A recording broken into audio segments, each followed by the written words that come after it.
paz de Jesus, Bíblia todo dia. Desafio de ler a Bíblia em um ano. Em nome do Pai, do Filho e do Espírito Santo. Amém. Oração inicial. Abre, Senhor, a minha mente para que eu compreenda, minha boca para que eu proclame e meu coração para que eu acolha. Amém.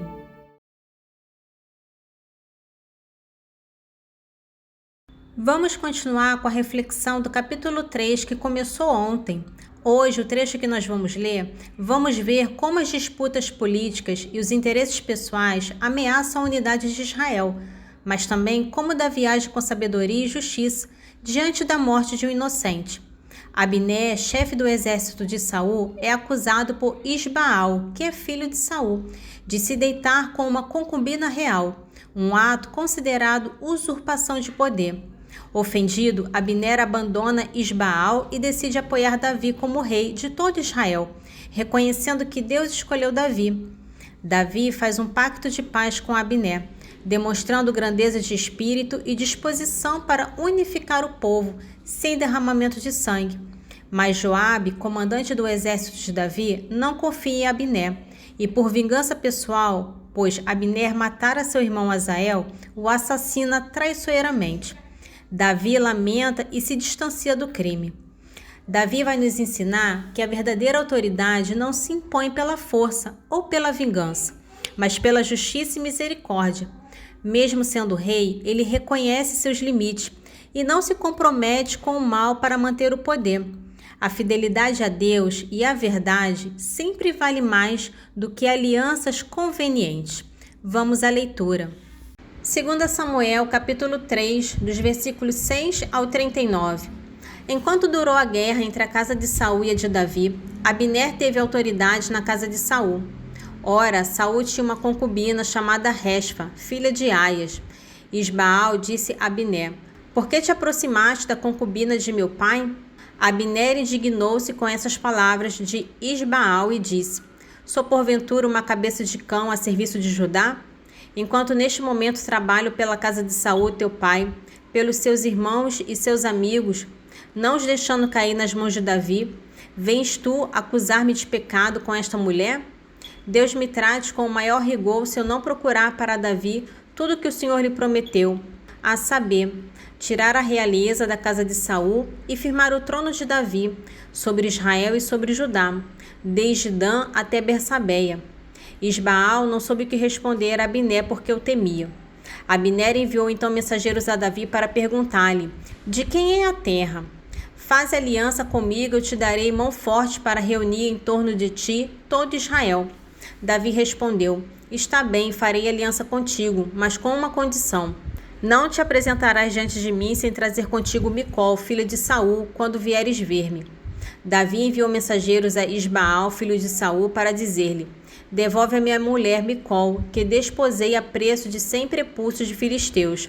Isbaal ordenou que atirasse de seu marido Faltiel, filho de Lás, que acompanhou chorando até Baurim. Ali Abner disse-lhe: "Volta para tua casa." E ele voltou. Abner pôs-se em contato com os anciões de Israel e disse-lhe: "Já há tempo que desejei ter Davi como vosso rei. Fazei-o, pois, agora, porque o Senhor disse de Davi: por meio de Davi, meu servo, livrarei o meu povo de Israel da mão dos filisteus e de todos os seus inimigos." Abner, que havia dito a mesma coisa aos benjaminitas, foi a Hebrom para informar Davi de tudo que fora aceito por Israel e por toda a casa de Benjamim. E apresentou-se a Davi em Hebrom, acompanhando de 20 homens. Davi deu um banquete a Abner e seus companheiros. Disse então Abner a Davi: "Irei para reunir ao redor de meu senhor, o rei, todos os israelitas, para que faça aliança contigo, e reinarás sobre toda a terra que quiseres." Davi despediu-se de Abner e ele partiu tranquilamente.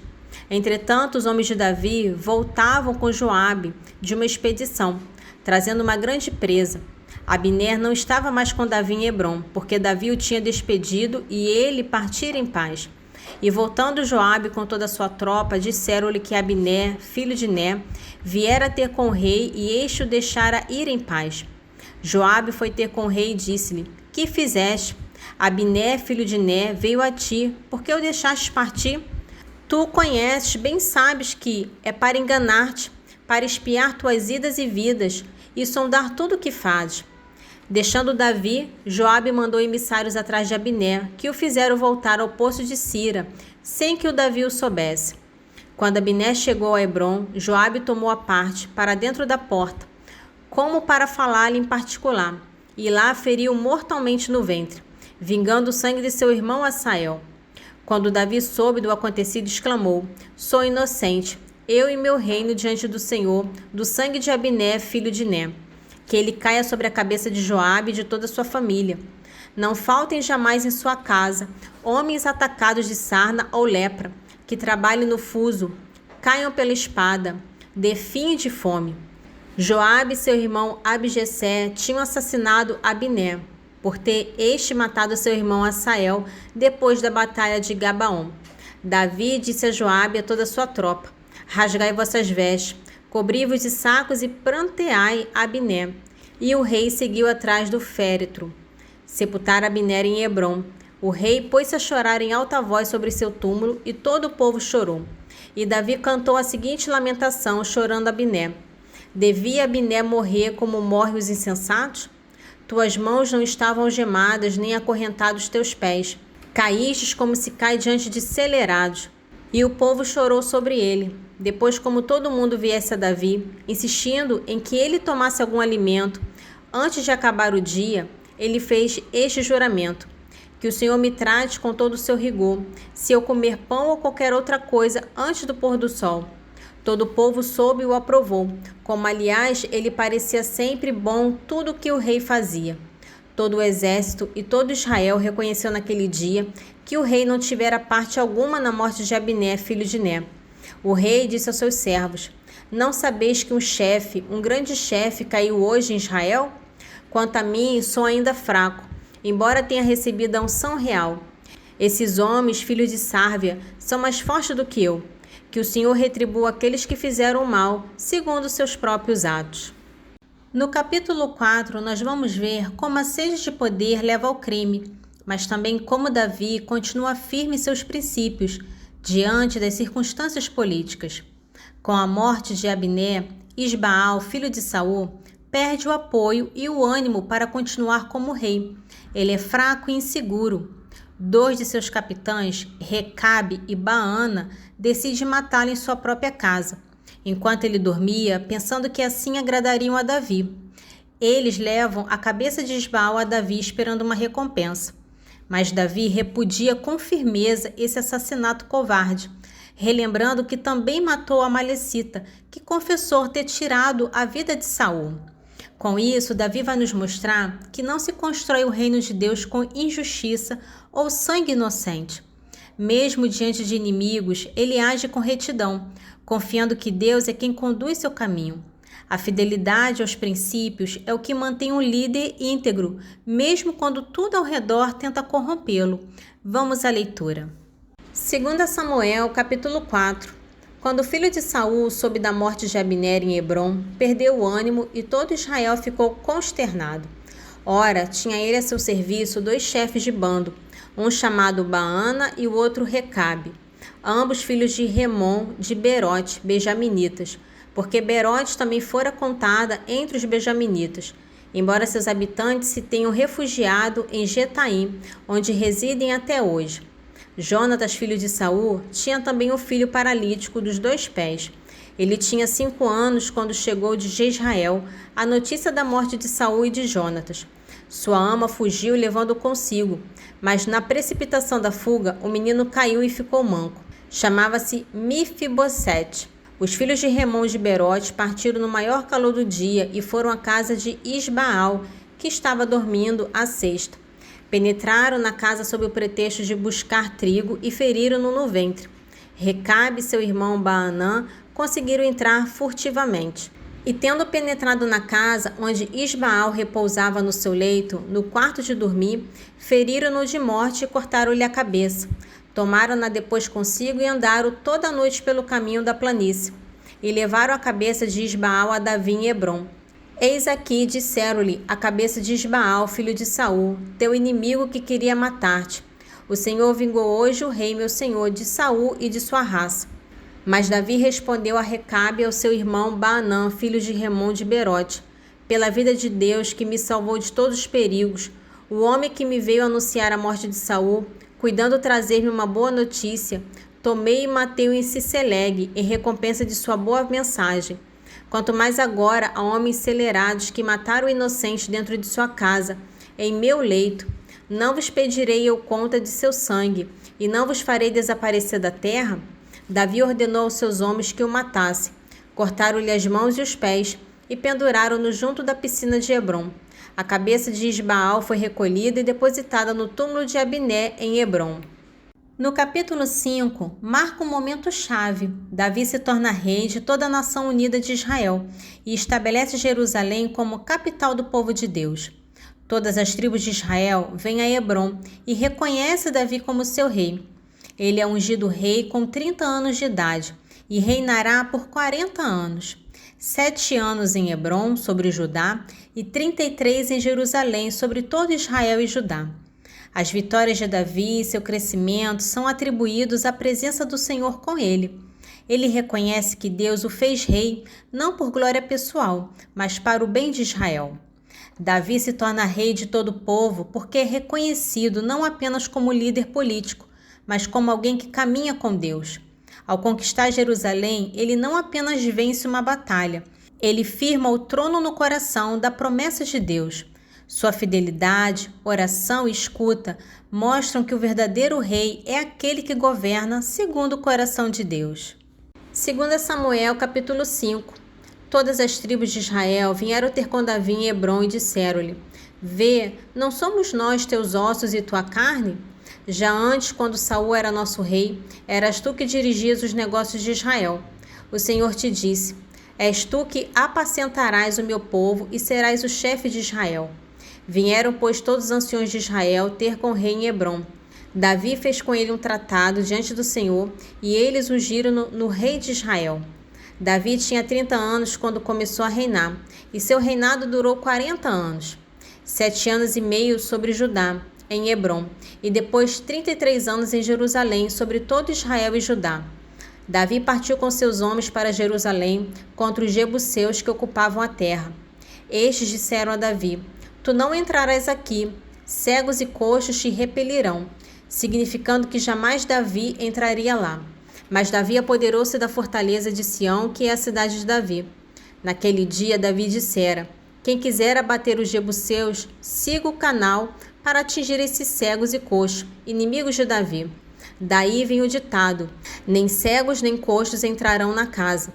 Davi estabeleceu-se na fortaleza e chamou a cidade de Davi. Cercou-a de muralhas desde Milo e construiu no interior. Davi ia se fortificando, e o Senhor Deus dos exércitos estava com ele.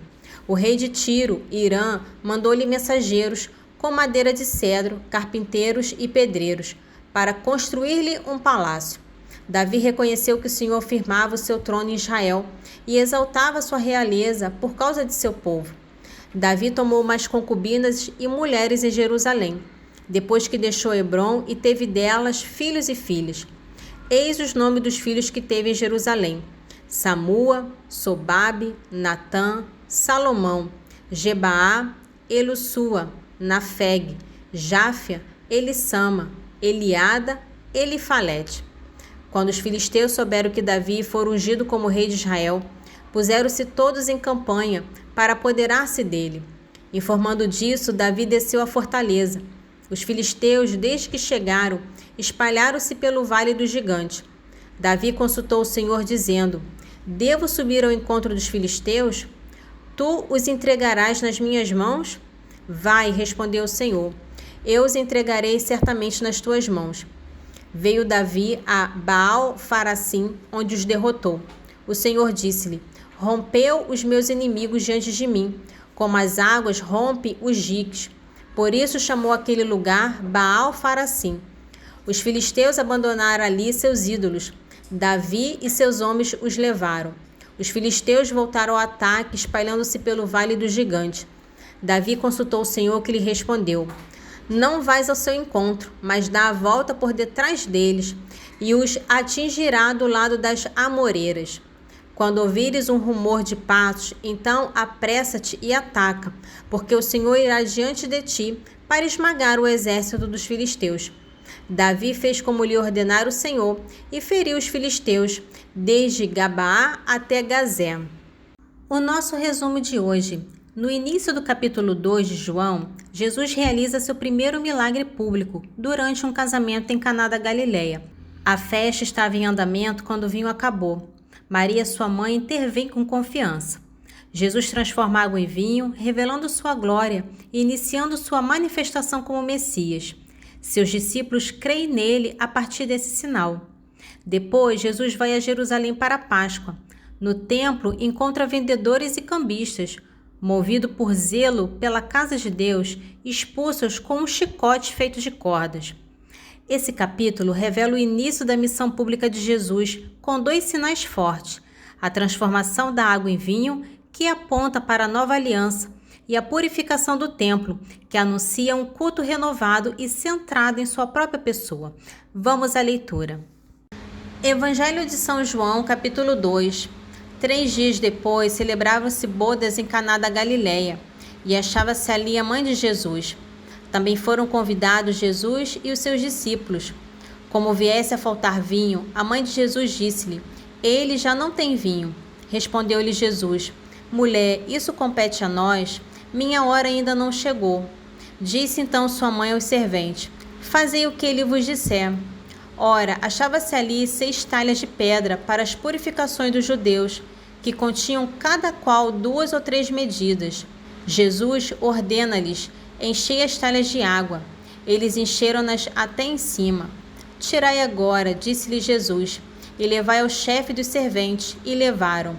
Logo que o chefe dos serventes provou da água tornada vinho, não sabendo de onde era, se bem que o soubesse os serventes, pois tinham tirado a água, chamou o noivo e disse-lhe: "É costume servir primeiro o vinho bom, e depois, quando os convidados já estão quase embriagados, servir o menos bom. Mas tu guardastes o vinho melhor até agora." Esse foi o primeiro milagre de Jesus. Realizou em Caná da Galileia, manifestou a sua glória e os seus discípulos creram nele. Depois disso, desceu para Cafarnaum com sua mãe, seus irmãos e seus discípulos, e ali só demoraram poucos dias. Estava próxima a Páscoa dos judeus, e Jesus subiu a Jerusalém. Encontrou no templo os negociantes de bois, ovelhas e pombas, e mesa dos trocadores de moedas. Fez ele um chicote de cordas, expulsou todos do templo, como também as ovelhas e os bois. Espalhou pelo chão o dinheiro dos trocadores e derrubou as mesas.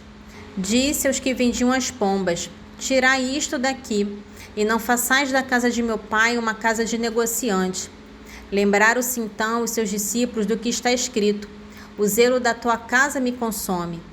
Perguntaram-lhe os judeus: "Que sinal nos apresentas tu, para procederes deste modo?" Respondeu-lhe Jesus: "Destruí vós este templo, e eu reerguerei em 3 dias." Os judeus replicaram: "Em 46 anos foi edificado este templo, e tu has de levantá-lo em 3 dias?" Mas ele falava do templo do seu corpo. Depois que ressurgiu dos mortos, os seus discípulos lembraram-se destas palavras e creram na Escritura e na palavra de Jesus. Enquanto Jesus celebrava em Jerusalém a festa da Páscoa, muitos creram no seu nome, à vista dos milagres que fazia. Mas Jesus mesmo não se fiava neles, porque os conhecia a todos.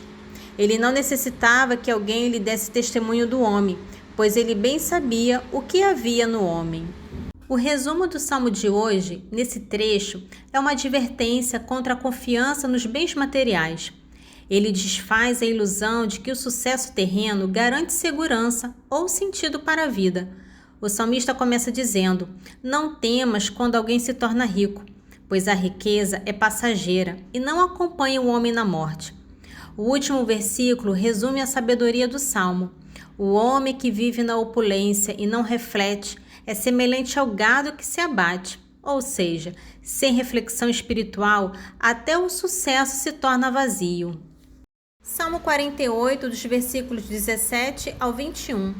Não temas quando alguém se torna rico, quando aumenta o luxo de sua casa. Em morrendo, nada levará consigo, nem sua fortuna descerá com ele aos infernos. Ainda que em vida assim se felicitasse, hão de te aplaudir pelos bens que granjeaste. Ele irá para a companhia de seus pais, que nunca mais verão a luz. O homem que vive na opulência e não reflete é semelhante ao gado que se abate. O trecho que nós vamos ler de Provérbios adverte contra o homem falso e maldoso, aquele que esconde o ódio atrás de palavras suaves e aparência de amizade. No versículo 24, vemos que o inimigo disfarça suas intenções com os lábios, mas guarda malícia no coração. No versículo 25, o autor alerta: ainda que sua voz seja agradável, não confies nele, pois há 7 abominações em seu coração. Mesmo que ele tente esconder seu ódio, será exposto diante de todos. O versículo 27 lembra que quem cava uma armadilha cairá nela mesma, uma imagem clássica da justiça divina. E por fim, o versículo 28 vem nos dizer: a língua mentirosa odeia aqueles que ferem e a boca lisonjeira causa ruína. Vamos à leitura. Provérbios capítulo 26, dos versículos 24 ao 28. O que odeia fala com dissimulação, no seu interior maquina a fraude.